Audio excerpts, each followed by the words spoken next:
अस्सलाम वालेकुम। दुरूद शरीफ पढ़ लें।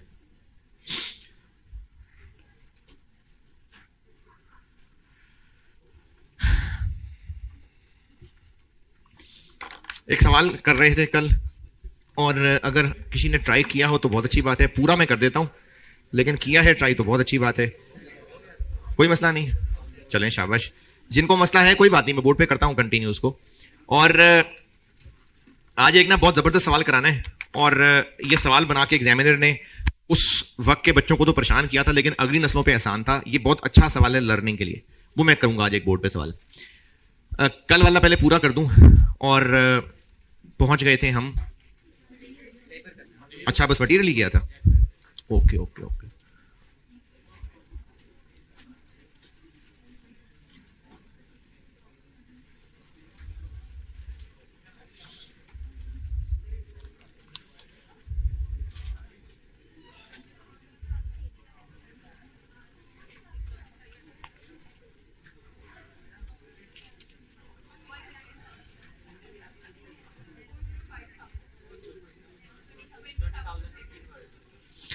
ये यहां तक किया था, और जिन्होंने पूरा किया है कोई मसला है पूछने वाला?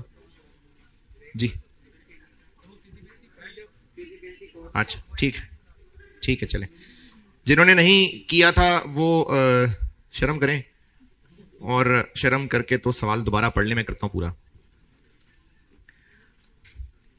और जिन्होंने किया भी था तो वो सवाल सॉल्व तो मैं सामने कर ही रहा हूं, तो एक बार दोबारा देख लें, क्या पता कुछ नई बात पता लग जाए। सवाल पढ़ लें बेटे, मैं करता हूं।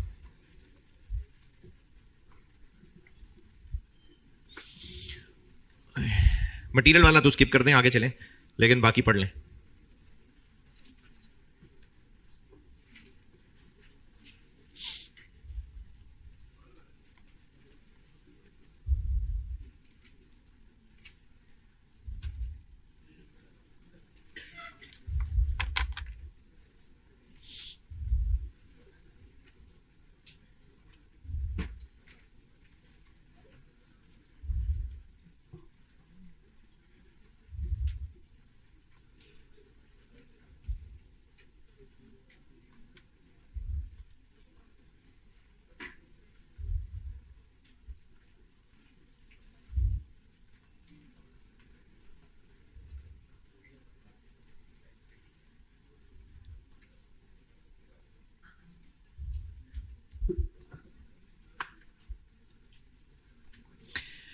हमें एक स्पेशल ऑर्डर मिला है 5000 यूनिट्स जीता बनाने का, और पॉइंट 1 में लिखा हुआ है कि इस काम में 15 दिन लगेंगे।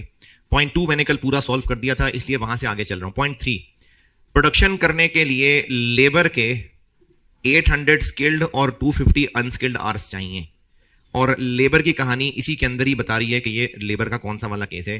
पहले बात करते हैं स्किल्ड लेबर की। स्किल्ड स्किल्ड लोगों के हमें इस जॉब के लिए 800 घंटे चाहिए। ये लोग हमारे पास मौजूद हैं। कैसे पता चल रहा है मौजूद हैं? आइडल के वर्ड से, आइडल, अवेलेबल, स्पेयर। इसका मतलब ये टर्म्स बता रही होती हैं कि हमारे पास मौजूद हैं, और उनके पेड टाइम में से इतना टाइम अवेलेबल है। तो सरप्लस, आइडल, सब एक ही बात है। 1440 घंटे हर महीने ये लोग फारिग हैं। आजकल सीजन नहीं होगा तो हर महीने, ईच मंथ। अब यहां पॉइंट 1 रिलेट करता हूं। वैसे तो थोड़ी सी कॉमन सेंस ही है, क्योंकि अंग्रेजी में बहस तो की जा सकती है। अगर यह जुमला बोला जाए कि क्लासेस सीजन चल रहा है या चलो नहीं चल रहा, तो महीने में 30 आवर्स फ्री है मेरे पास, तो एक दिन पूरा है और अगले दिन में से 6 घंटे फ्री हैं।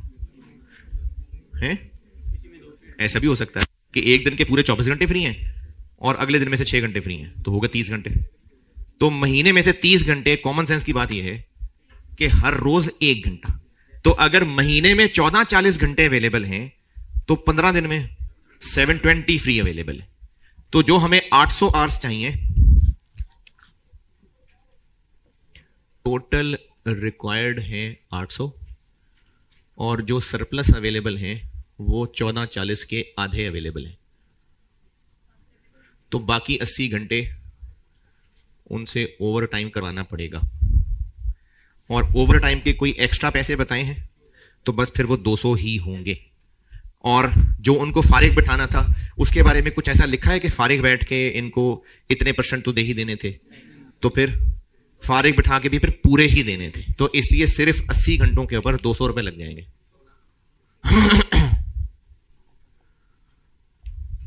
16,000। ये हो गया स्किल्ड लेबर।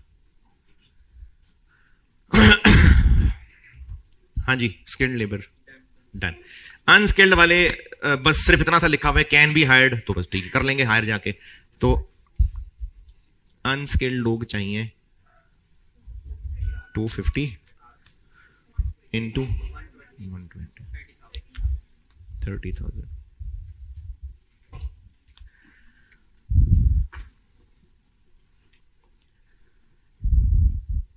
जीटा हमने जिस मशीन पे बनाना है वो है तो मशीन हमारी ही, लेकिन अगर वो मशीन फारिग होती है तो हम किराए पे दे दिया करते हैं, लीज्ड आउट, मतलब किराए पे देते हैं। और एक दिन का किराया 4,000 रुपए होता है। अच्छा, अब इससे जब वो कह रहा है कि 4,000 पर डे किराया, तो सिर्फ इतने से क्या हम पर आवर बेसिस पे भी किराए पे दे सकते हैं या दिन के लिए किराए पे देते हैं? क्योंकि वो कह रहा है पर डे, तो हमने अगर किराए पे देना है तो 4,000 पर डे किराए पे देना है। अब इसका घंटों से कोई ताल्लुक नहीं है, क्योंकि किराया उसने बताया पर डे करके, तो इसलिए 150 मशीन आवर्स का कुछ भी नहीं करना। तो फिर इस 4,000 का क्या करें? अगर ये जॉब ना होती तो हमने मशीन किराए पे देनी थी यकीनन, और कितने अरसे के लिए वो किराया कुर्बान करना पड़ेगा? पॉइंट नंबर 1, 15 दिन के लिए। तो ये हमारी रेंट इनकम लॉस्ट, 15 दिन और 4,000, 60,000।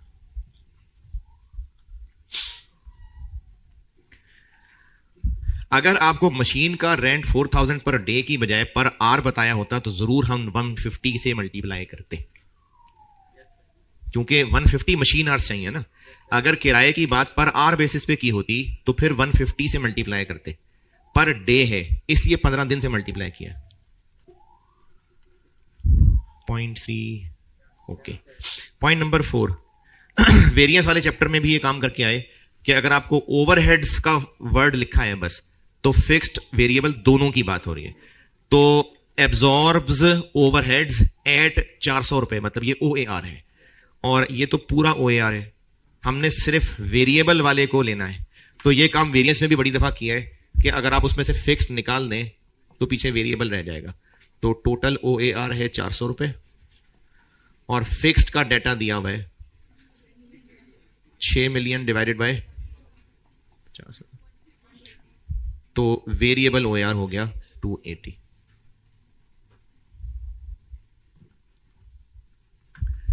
और ये है पर आवर लेबर वाले, स्किल्ड भी और अनस्किल्ड भी, यानी 800 भी और 250 भी। तो वेरिएबल ओवरहेड्स हो जाएंगे 800 और 200 1050 इंटू 280 वर्किंग 294।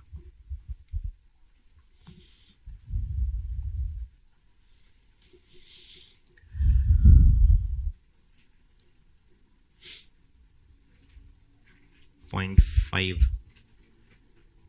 इंक्रीज हो जाएंगे एडमिन ओवरहेड्स, इंक्रीज हो जाएंगे तो रेलिवेंट है। अच्छा, वो इसका क्या कुछ?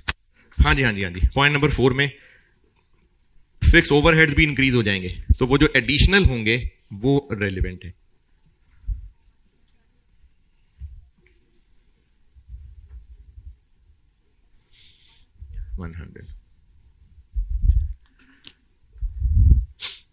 Planning department has incurred, has incurred तो ये पास्ट है, चाहे इसी जॉब के लिए है लेकिन पास्ट है, तो पास्ट कभी भी रेलेवेंट नहीं होता।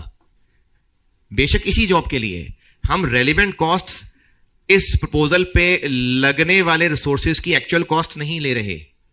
हम ये नहीं ले रहे कि इस प्रपोजल पे एक्चुअली कितना खर्चा होगा। रेलेवेंट कॉस्टिंग टेक्निक क्या है? इसकी वजह से जो खर्चा होगा, जैसे अगर हमें इस प्रपोजल पे किसी वर्कर से काम लेना है उस वर्कर को अपने ही किसी और डिपार्टमेंट से यहां शिफ्ट करना है, तो रेलिवेंट कॉस्ट उस वर्कर की वेजेस ले रहे होते हैं या उसकी जगह जो नया बंदा लाएंगे। अच्छा, अब इस जॉब पे काम तो ये वाला वर्कर कर रहा है, लेकिन रेलिवेंट कॉस्ट है इसकी वजह से जो दूसरे वर्कर को पैसे देने।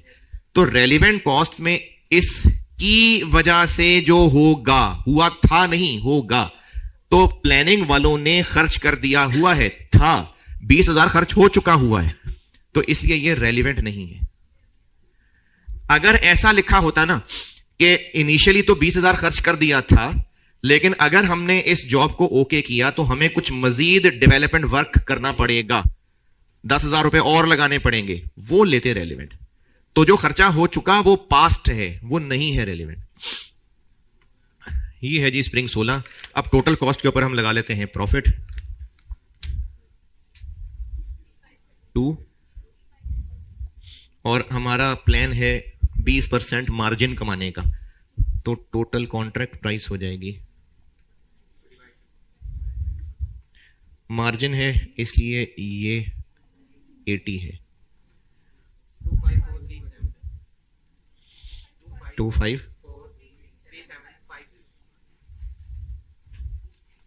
ये है जी स्प्रिंग 16।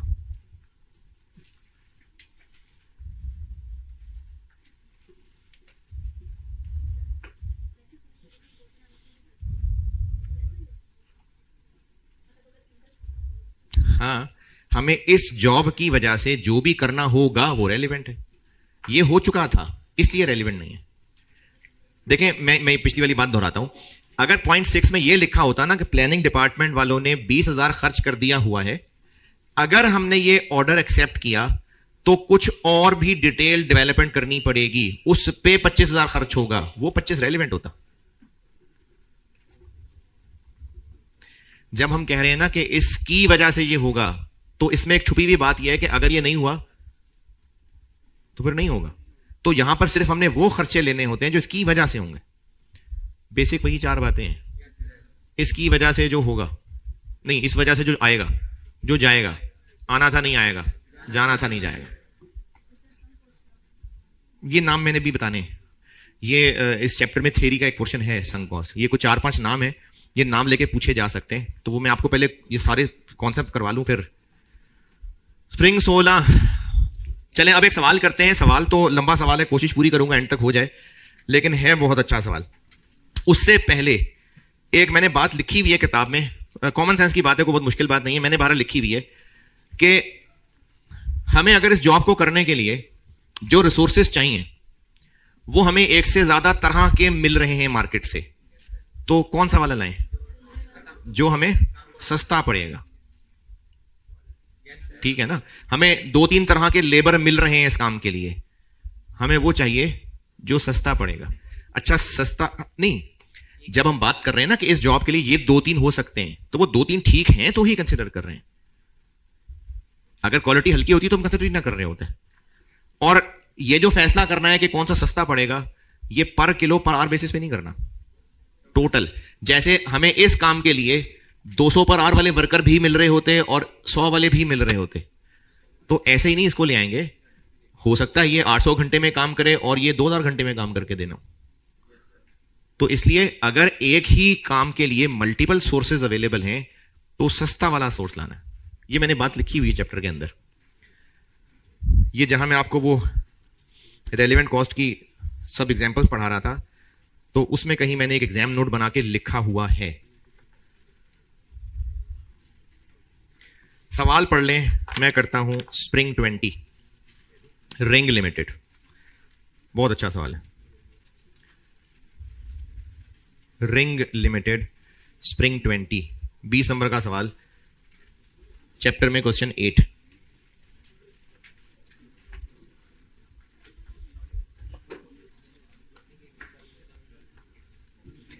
रिंग लिमिटेड के नाम से सवाल है, स्प्रिंग 20 पढ़ ले, मैं करता हूं। बेशक आगे जाएंगे तो पिछला भूलता जाएगा, लेकिन एक बार पढ़ जरूर लें।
नहीं नहीं, लीज मतलब किराए पे लेना। अभी तक ही पड़ा है? अच्छा,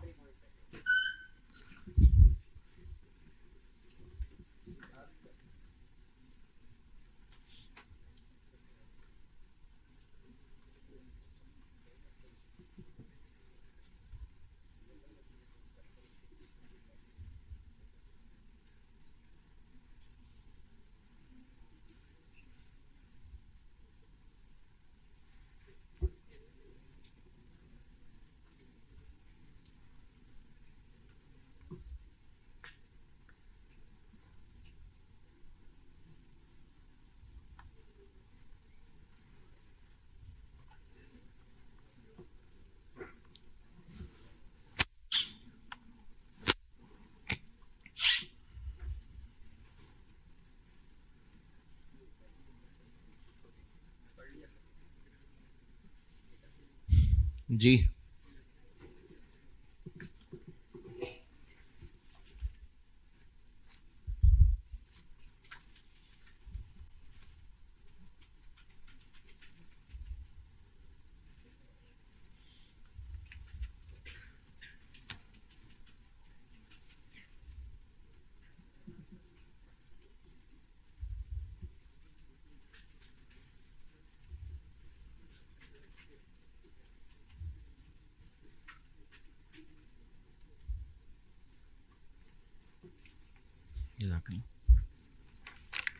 अच्छा, आपको पढ़ के कुछ भी याद नहीं रहा, कोई मसला नहीं है।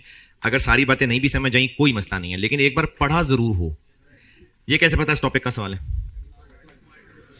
हाँ जी, वैसे तो चलो रिक्वायरमेंट में उसने कह ही दिया है रेलिवेंट कॉस्ट, लेकिन जो पहला पैराग्राफ की सारी कहानी है, पहले और दूसरे पैराग्राफ की, वहां से भी आइडिया हो रहा है। और ये जिस तरह का डाटा है कि ये नॉर्मल यूज का मटेरियल है, नॉर्मल का नहीं है, लेबर के आइडल अवेलेबल है, इस तरह का डाटा इसी सवालों में ही होता है।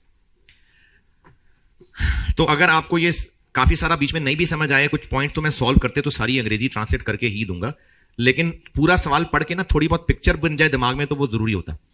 चलिए मैं समझाता हूं।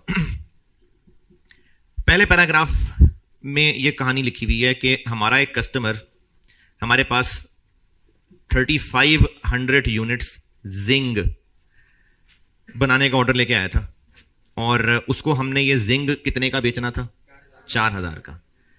और हमने उससे डन कर लिया, एंटर्ड इनटू एन एग्रीमेंट। ये जनवरी 2020 का वाकया है।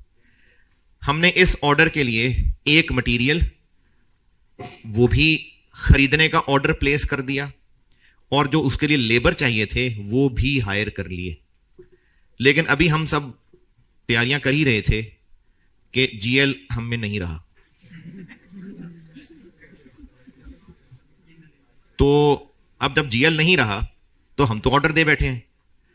तो ऐसे में फिर एसएल ने आगे बढ़ के हमें कहा कि कोई बात नहीं, हम खरीद लेते हैं।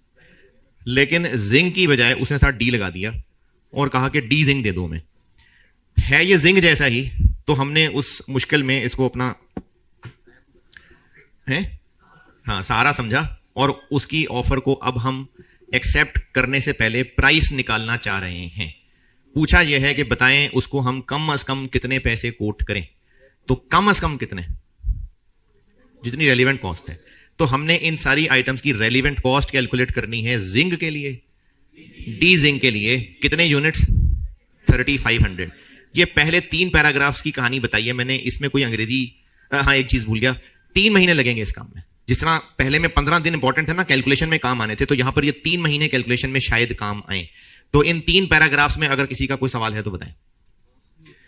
अब हमने करनी है रेलिवेंट कॉस्ट्स कैलकुलेट।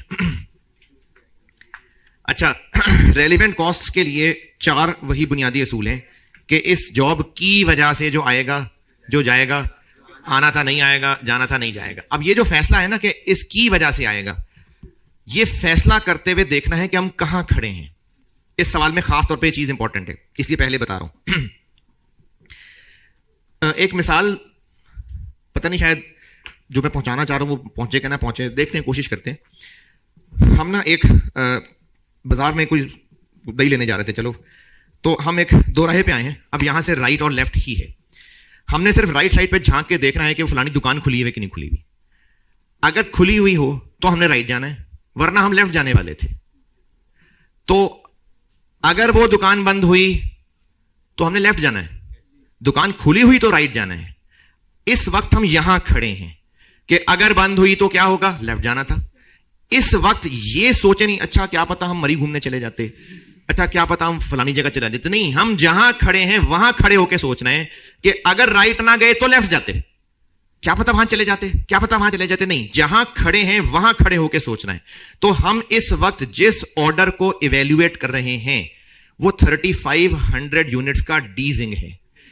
इस वक्त हम कहां खड़े हैं, हम जिंग वालों मटेरियल का ऑर्डर प्लेस कर चुके थे, लेबर को हायर कर चुके थे, एक नई फैक्ट्री बनाने वाले थे, अमेरिका जाने वाले थे। नहीं, हम जहां खड़े हैं वहां खड़े होकर सोच रहे हैं कि इस जॉब की वजह से क्या आएगा, यानी अगर जॉब ना हुई तो नहीं आएगा। इस जॉब की वजह से क्या आउट होगा, यानी जॉब ना हुई तो नहीं होगा।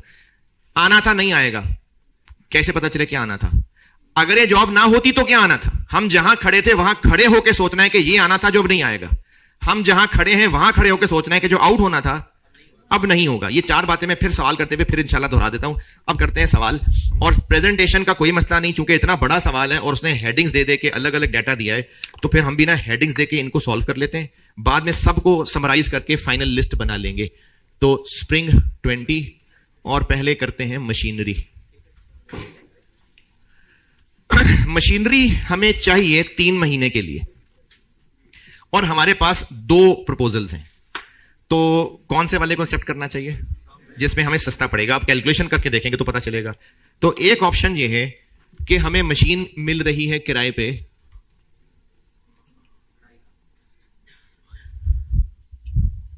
3 महीने के लिए 250,000 की। तो इस ऑप्शन में रेंट हमें पड़ेगा 3 महीने 250, 750,000। लेकिन साथ हमें सिक्योरिटी डिपॉजिट रखवाना पड़ेगा। अच्छा, ये रखवाना पड़ेगा, रिफंडेबल है, कल वापस भी मिल जाएगा, तो ये एक्सपेंस है नहीं। लेकिन ये जो उन्होंने अगली कहानी लिखी है ना, वो एक बड़ी क्लियर इंडिकेशन मिल रही है कि ये जो 5 मिलियन हमने रखवाना है, ये पैसे हैं नहीं हमारे पास, ये हमें लोन लेके रखवाने पड़ेंगे। तो उसके ऊपर फिर 3 महीने का इंटरेस्ट पड़ेगा। तो 5 मिलियन 20%, 3/12, 250,000।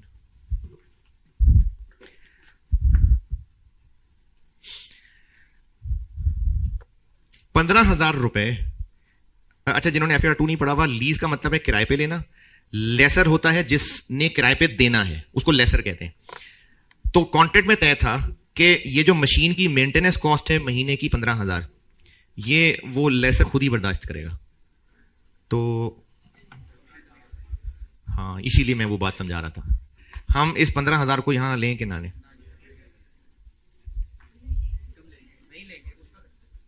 तो वो ना करता तो हम करते ना, नहीं?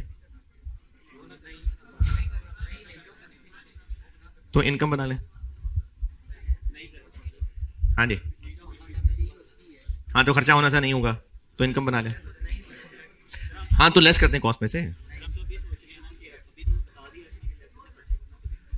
देखें, जो खर्चा होना था नहीं होगा, ये पहचानने के लिए देखना है कि हम जहां हैं, अगर ये जॉब ना हुई तो क्या होता। तो अगर जॉब ना हुई तो क्या हमने 15,000 की मेंटेनेंस देनी थी? तो नहीं, सेविंग नहीं है। देखें, हम एक मार्केट में गए चीजें खरीदने, एक दुकान से पता किया, उसने कहा 2 लाख नहीं, रहने दो। 2 लाख बच गया है? नहीं ना। देखें, हम एक शॉप से मटेरियल खरीदने जा रहे हैं, एक शॉप से रेट पता किया 2 लाख नहीं, अगले से पता किया 1.5 लाख नहीं, तीसरे पता किया 1.20, वहां से खरीद लाए, 1.20 खर्च हो गया और 3.5 बचा है। ये नहीं है सेविंग।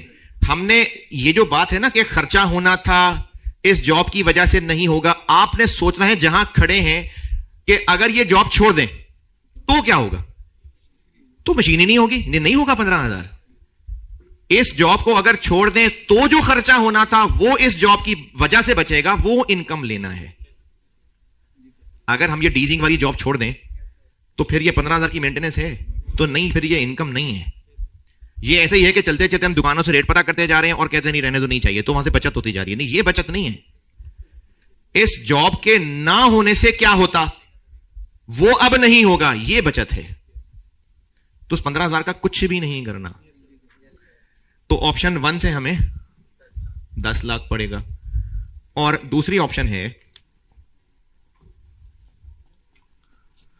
ये 15,000 वाली बात ओके। दूसरी ऑप्शन, दूसरा जो मशीन किराए पे दे रहा है वो कह रहा है जी मैं तो 6 महीने के लिए दूंगा किराए पे, तो हमें किराया पड़ेगा 6 महीने का 160 960। लेकिन हमें तो चाहिए 3 महीने, तो यहां 3 लिखूं के 6, क्योंकि हमें किराया पड़े 6 महीने का। हमने बेशक इस्तेमाल 3 महीने के लिए करना है, लेकिन वो कह रहा है कि किराया लेना ही मैंने इतना है, तो अगर हम इस ऑप्शन में गए तो हमें इतने पैसे देने पड़ेंगे और अब मेंटेनेंस खुद करनी पड़ेगी, तो वो भी खर्चा होगा। लेकिन मेंटेनेंस सिर्फ तभी करनी है जब हमने यूज करना है, तो 20,000 इंटू 3, तो इसमें से हम इसको सिलेक्ट करें और चाहे यहीं लिख दें चाहे यहां पर इसको टिक लगा दें। जब हम सारी हेडिंग सॉल्व कर लेंगे तो एंड पे फिर लिस्ट डाउन करके टोटल कॉस्ट निकालेंगे, तो यहां टिक लगा दें। ये थी मशीन। मशीनरी की अंग्रेजी में या कॉन्सेप्ट में कुछ पूछना है तो बताइए। Material,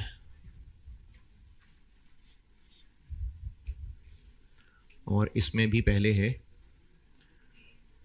AA2।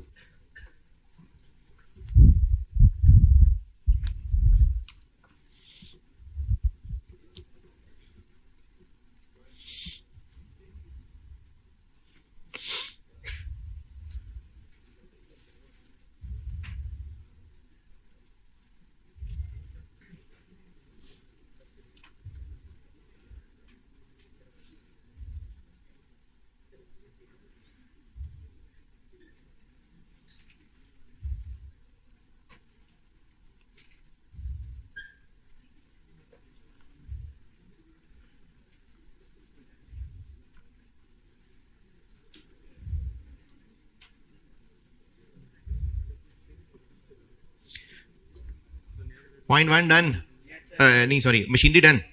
चले मटेरियल में आ गया और उसमें आ गया पहले AA2। तो अभी कल परसों जो भी सवाल भी कर रहे थे, सबसे पहले हमें ये जानना होता है कि टोटल चाहिए कितने। तो 3500 के लिए इंटू 15, 52,500, इतने हमें चाहिए, इतने की हमें जरूरत है। 50,000 यूनिट्स हम AA2 के 75 रुपए पे ऑलरेडी ऑर्डर कर चुके हुए हैं, या हमारे स्टॉक में पड़े हुए हैं, ऑर्डर कर चुके हुए हैं। और इसके अलावा अब अगर खरीदने होंगे तो वो 75 नहीं 80 का मिलेगा। और बस अभी यहीं तक रुकता हूं।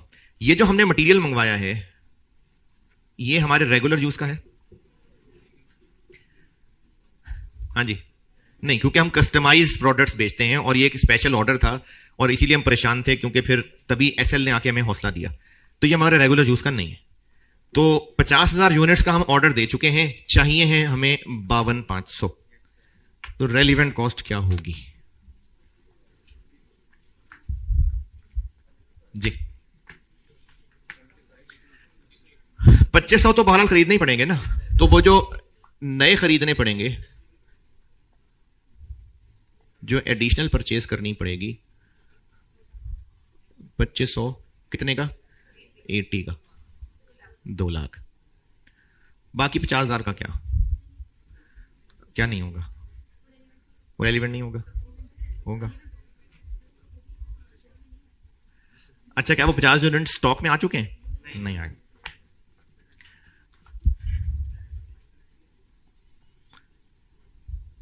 $50,000 इंटू 75, 37,000।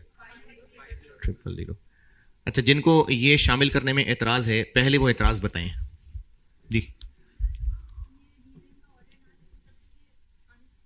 ठीक है जी। इनको और किसको एतराज है यहां शामिल करने में? और क्या एतराज है कि ये तुमने खरीद ही लेने? ठीक है, हमने ना सोचना है कि हम अभी कहां खड़े हैं, और डीजिंग ना होता तो क्या होता। अगर डीजिंग ना होता तो हमने जो ऑर्डर दिया है, खैर अब तो दे दिया है, अब तो गोली चल पड़ी है वहां से, नहीं कैंसिल करते हम, यकीनन कैंसिल करने वाले थे। ये कैसे पता कैंसिल करने वाले थे? भाई तो बिजनेस अकल से सोचना है कि हम ऑर्डर दे चुके हैं और 20% पे करके वो ऑर्डर कैंसिल हो सकता है। तो जब हमारे किसी काम के है ही नहीं तो हम यकीनन ऑर्डर कैंसिल करने वाले थे। क्या नहीं लिखा? लिखा हुआ है ना कि अगर ऑर्डर कैंसिल करना चाहें तो 20% देके कैंसिल हो सकता है। तो जब हमारे काम का है ही नहीं तो हम आने क्यों दें, कैंसिल कर देंगे। अभी ऑर्डर प्लेस हुआ था, स्टोर तक नहीं पहुंचे थे, तो अगर डीजिंग ना होता तो हम क्या करने वाले थे? हम ऑर्डर कैंसिल करने वाले थे, पेनल्टी देने वाले थे। तो अब क्या होगा? एक तो वो पेनल्टी बच जाएगी,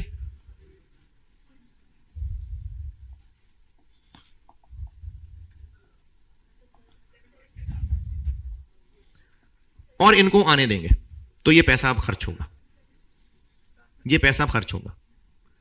अगर डीजिंग ना होता तो अकलमंदी ये है कि हम यकीनन कैंसिल करने वाले थे और पेनल्टी देने वाले थे। तो अब पेनल्टी बचेगी, इनकम, और ये आने देंगे तो पैसा देंगे, ये आउटफ्लो रेलिवेंट। तो इस AA2 की रेलिवेंट कॉस्ट हो जाएगी 3.2। हां, अगर ये स्टॉक में पहुंच चुका होता ना तो फिर 75 रेलिवेंट ना होता, फिर हमें उसकी वो कुर्बानी कैलकुलेट करनी पड़ती कि अब आगे क्या करने वाले थे हम। तो ये आया नहीं था स्टॉक में, हम यकीनन अक्लमंदी करते तो कैंसिल ही करने वाले थे, पेनल्टी देने वाले थे। वो पेनल्टी बच जाएगी और इसके लिए पैसे अब दे देंगे। अगर कम चाहिए होते तो फिर हम कम आने देते, उसकी पेनल्टी बचती, और वो जो एक्स्ट्रा है वो पहले भी हम पेनल्टी देके फारिग करने ही। सवाल दोहरा देता हूं, अगर हमें 50,000 का ऑर्डर हम दे चुके हुए हैं, अगर हमें इसके लिए बस 45,000 चाहिए होते हैं तो 45,000 के साथ ये काम करते, 45,000 का खर्चा करते और उसकी पेनल्टी सेविंग लेते, और बाकी 5,000 की तो हम वैसी पेनल्टी देने ही वाले थे, तो वो तो जानी जानी थी। तो हम ये काम सिर्फ 50 की बजाय 45 के साथ करते। अगर आ चुके होते तो फिर तो पेनल्टी का किस्सा भी खत्म, फिर तो स्टॉक में आ चुके होते, तो फिर ये अपॉर्चुनिटी कॉस्ट वाले तरीके से होता, फिर डाटा उस तरह का दिया होता, फिर 75 रेलिवेंट ना होता, वो तो लग चुका, फिर उसकी पड़े हुए वाले की अपॉर्चुनिटी कॉस्ट ली होती, फिर डाटा ऐसा दिया होता।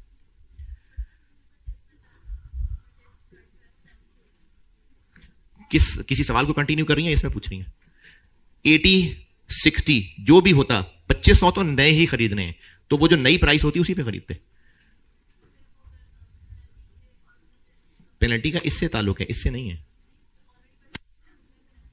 अच्छा, आप ये सवाल इस कॉन्टेक्स्ट में पूछ रही हैं कि अगर आ चुके होते, यानी अभी जहां हैं वही उसी कॉन्टेक्स्ट में पूछ रही है, वो 60 रुपए का होता फिर?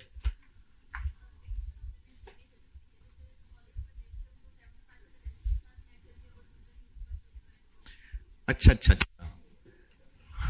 कि अगर मार्केट से इतना सस्ता मिल रहा होता, फिर सवाल में कुछ और डिटेल बताई होती, क्योंकि फिर ज्यादा बड़ा एक्शन हो रहा है कि फिर हमें यह भी कंपेयर करना पड़ रहा होता कि मार्केट में इतना सस्ता हो गया कि उसको तो दफा करे ना, सस्ता खरीदते हैं, फिर थोड़ी और डिटेल होती सवाल में। AA2 A78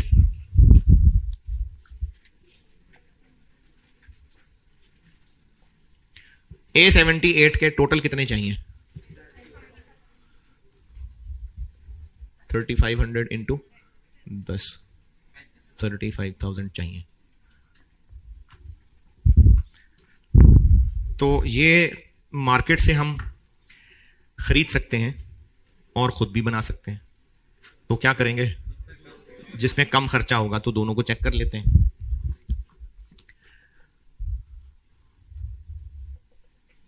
अगर हम खरीदेंगे मार्केट से तो कितने का मिलेगा? 110 का,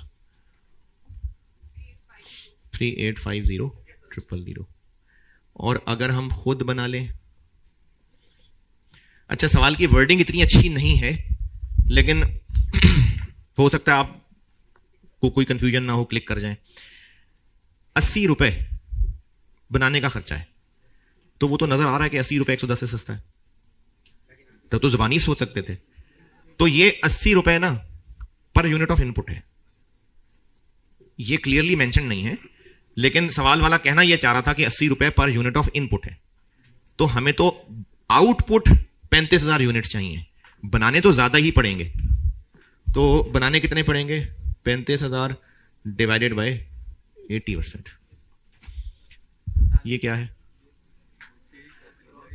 ग्रॉस अप कर दिया ना, क्योंकि 20% तो जाया हो जाना है। तो ये हमें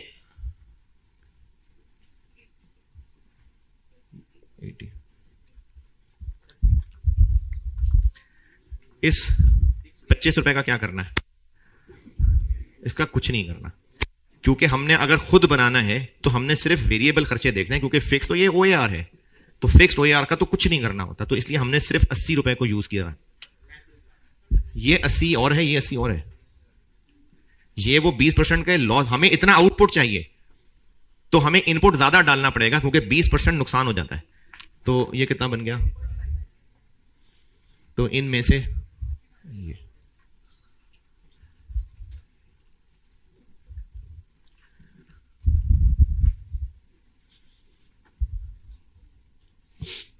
क्या है? C11।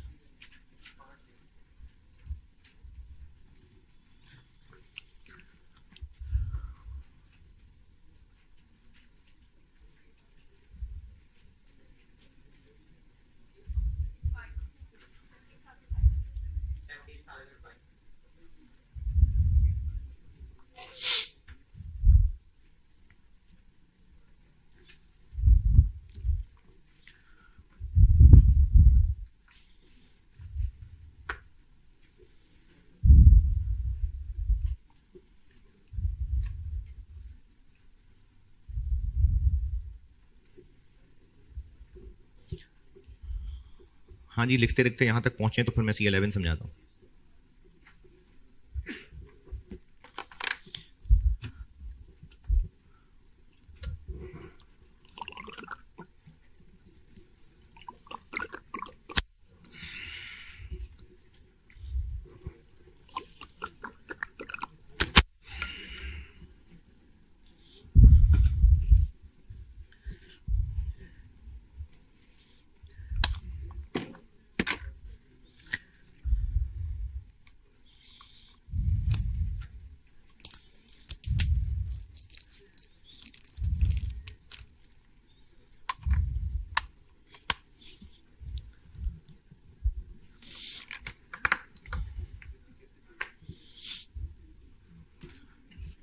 हाँ जी, C11।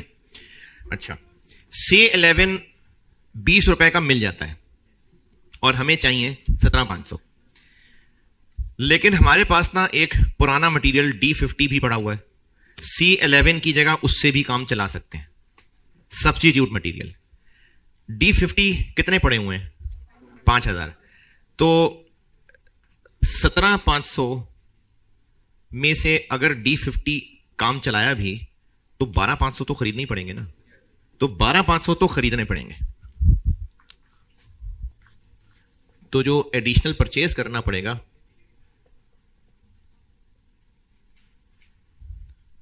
12,500 इंटू 20 रुपए, 250। अब रही बात कि जो 5,000 पड़े हुए हैं, D50 को यूज कर लें या C11 खरीदें। कौन सा खरीदेंगे? क्या करेंगे? जो सस्ता होगा। C11 कितने का मिलता है? 20 रुपए का। अगर हमने पड़े हुए D50 को यूज किया तो D50 कितने का खरीदा था? इररेलेवेंट।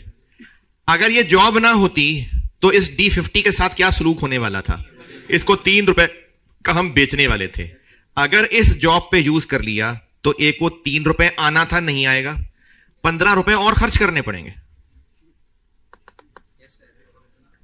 D50 को यहां यूज करने के लिए पहले 15 रुपए में उसका इलाज कराना पड़ेगा।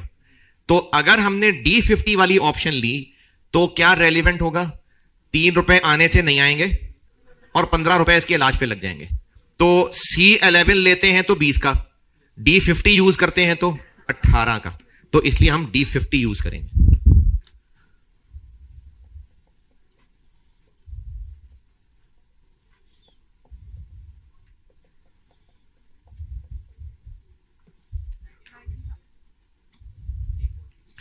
ये थोड़ी हैवी हो गई बात, मुझे लग रहा है ना?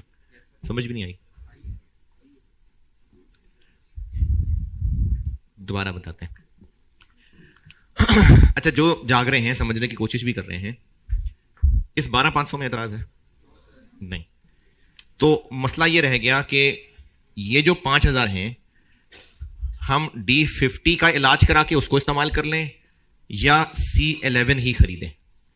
अगर हमने C11 खरीदा तो 20 रुपए का मिलेगा, लेकिन अगर पड़े हुए D50 को इस्तेमाल करना चाहा तो 5 रुपए का खरीदा था, उस 5 का कुछ नहीं करना। अगर यह जॉब ना होती तो D50 के साथ क्या सलूक होने वाला था? 3 रुपए मिलने वाले थे। अगर हमने D50 को यहां यूज करना हुआ तो वो जो 3 आने थे वो नहीं आएंगे, प्लस इसका इलाज कराने पे 15 और लगेंगे, तो वो इसके मुकाबले पे तैयार होगा। 15 खर्च करके और 3 आना कुर्बान करके, तो 18 रुपए इसके C11 के रिप्लेसमेंट बनने के लिए 18 रुपए की कॉस्ट है। हमें जो 5,000 चाहिए, नहीं 5,000, अगर हम C11 खरीदें तो इतने का मिलेगा। लेकिन अगर 11 बजे कहा था आपने, तो प्रेशर क्यों डाल रही? 11 बजे अब तना आके 20 रुपए C11 20 रुपए का मिलेगा। पता नहीं क्या बोल रहा था यार मैं। 5,000 चाहिए, या तो हम C11 ही खरीद लाएं या पड़े हुए D50 से काम चला लें। अगर C11 खरीदते हैं तो इतने का कॉस्ट करेगा।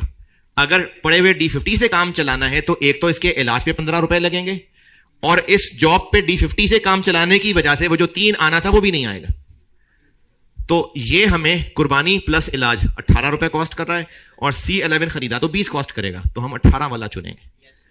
18। और मटेरियल बस यही था। अब आते हैं लेबर पे।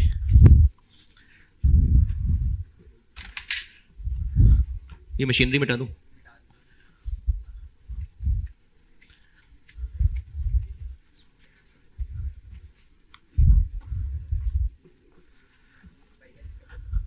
$340।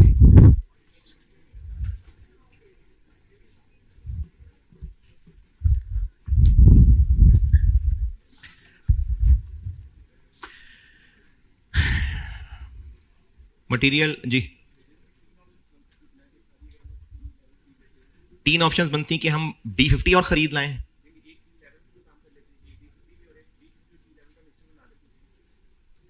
C11 सारे के सारे खरीद लेते, एक ऑप्शन। दूसरी क्या बता रहे हैं? नहीं, वो तो है ही सिर्फ 5,000। हाँ, तो हमें कैसे पता कि और कितने का मिलता है? सिर्फ इतना कहा हुआ है कि 5,000 पड़े हुए हैं जो 5 रुपए के खरीदे थे। ये तो नहीं कहा ना कि D भी मिलता है और इतने रुपए का मिलता है। तो ये ज्यादा गहरी असम्पशन हो जाएगी कि क्या पता और भी मिलते हो, चलो वो भी 5 रुपए का खरीद लाएंगे। अच्छा चलो, अगर खरीद भी लाएं, चलो बात हो ही गई, कितने का मिलेगा? 5 का मिलेगा, और इलाज कराने में 15, तो 20 का ही पड़ेगा।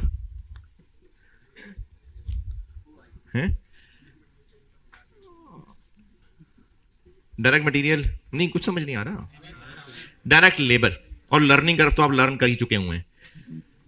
डायरेक्ट लेबर हमें डी जिंग बनाने के लिए बैचेस में प्रोडक्शन करनी पड़ेगी। डायरेक्ट लेबर का पॉइंट 2, बैचेस में प्रोडक्शन करनी पड़ेगी, और पहला बैच 400 घंटे का होगा। और यहां लगेगी अब लर्निंग, और लर्निंग तो आप सॉल्व कर ही लेंगे। हो गया लर्निंग सॉल्व्ड। एक बार एक्स क्या रखेंगे?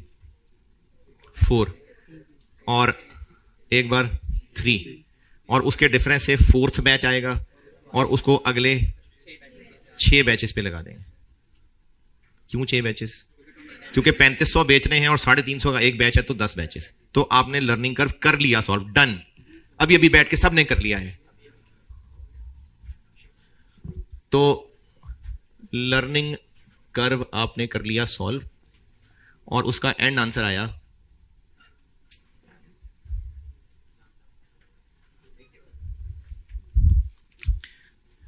इसका आंसर आया जी 2116।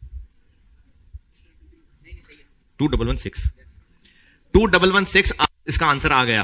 राउंडिंग ऑफ का फर्क हो सकता है, लेकिन आप सबने किया है अभी, और सबका ही 2116 आंसर आ रहा है ना? अब ये जो 2116 स्किल्ड आवर्स आ गए, इनका ये मैं पॉइंट 2 से आंसर अभी आप लोगों से पूछ के लिखा है।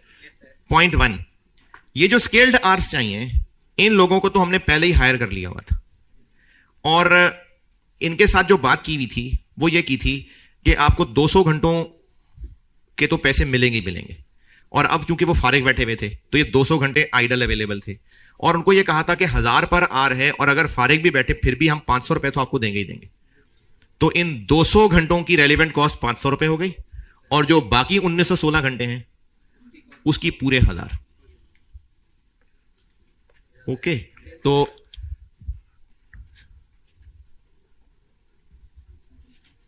स्किल्ड लेबर की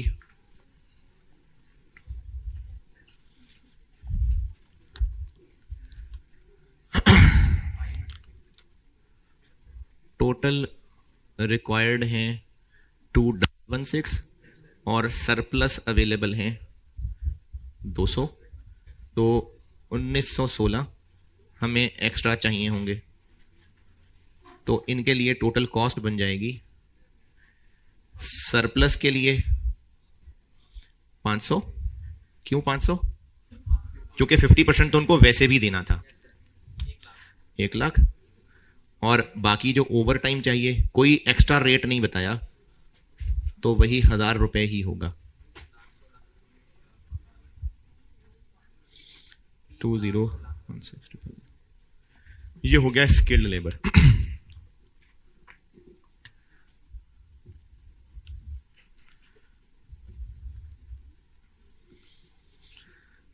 पॉइंट 1, पॉइंट 2 डन, और वेरिएबल ओवरहेड्स भी डन। वेरिएबल ओवरहेड्स 125 रुपए पर स्किल्ड लेबर, और वो जो भी आप लोगों ने इतनी मेहनत से ये 2116 निकाले। तो लास्ट चीज point 3, semi skilled.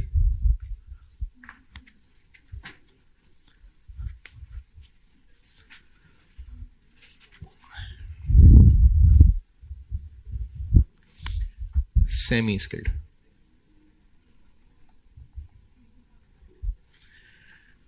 Semi skilled के लिए पॉइंट नंबर 3 की अंग्रेजी से निकाल के दे रहा हूं।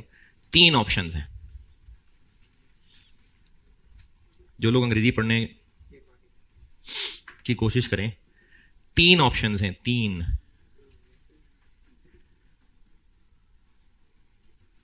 के 2 हैं? कह रहा हूं तो 3 ही होंगी, लेकिन पढ़ने से क्या लग रही हैं? 3 ही लग रही हैं। चलें, शाबाश। सेमी स्किल्ड लोग ही लाए अगर, तो हमें एक डीजिंग के लिए 1.5 घंटा चाहिए, और 4000 घंटे उन लोगों के पास हैं, बाकी के लिए वो ओवर टाइम करने को तैयार है। तो हमें जो टोटल चाहिए, और एक ऑप्शन है कि हमें जो टोटल आवर्स चाहिए 1.5 इंटू 52, और नॉर्मल रेट पे जो अवेलेबल हैं, और उसके अलावा बाकी हायर रेट पे लगेंगे, तो कॉस्ट पड़ेगी हमें नॉर्मल पे 4000 इंटू 600, और ओवर टाइम पे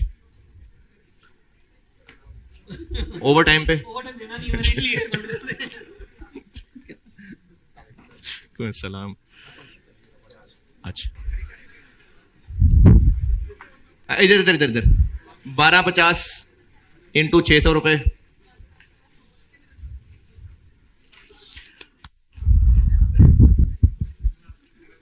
अच्छा ये ना हम सेमी स्किल सॉल्व कर रहे थे, और इतने आवर्स चाहिए, इतने अवेलेबल हैं नॉर्मल रेट पे, इतने ओवर टाइम पे, तो 24 लाख।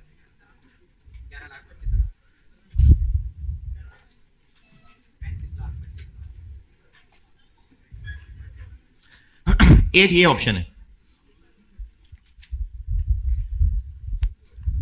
अल्टरनेटिवली हम यही काम, ये कैसे पता यही काम? अल्टरनेटिवली से यही काम हम अनस्किल्ड लोगों से भी करवा सकते हैं, जो कि हमें 600 नहीं 200 के रेट पे मिल जाएंगे।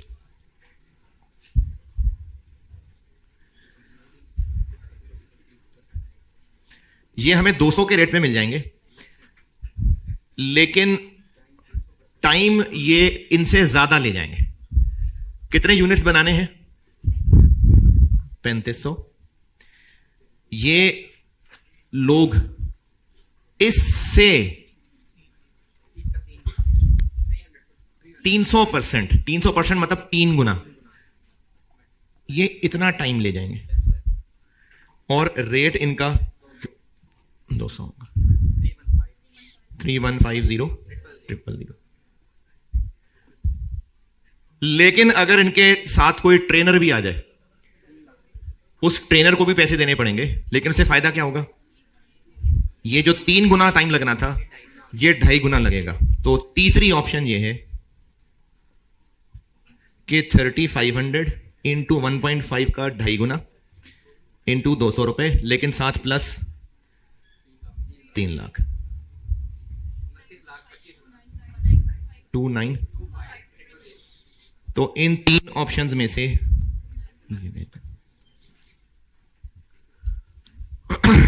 और वेरिएबल ओवरहेड्स 125 इंटू ये, और फिर फाइनल एक लिस्ट बना के इन सब को शामिल करके ग्रैंड टोटल। यही सवाल होगा। ठीक है ना।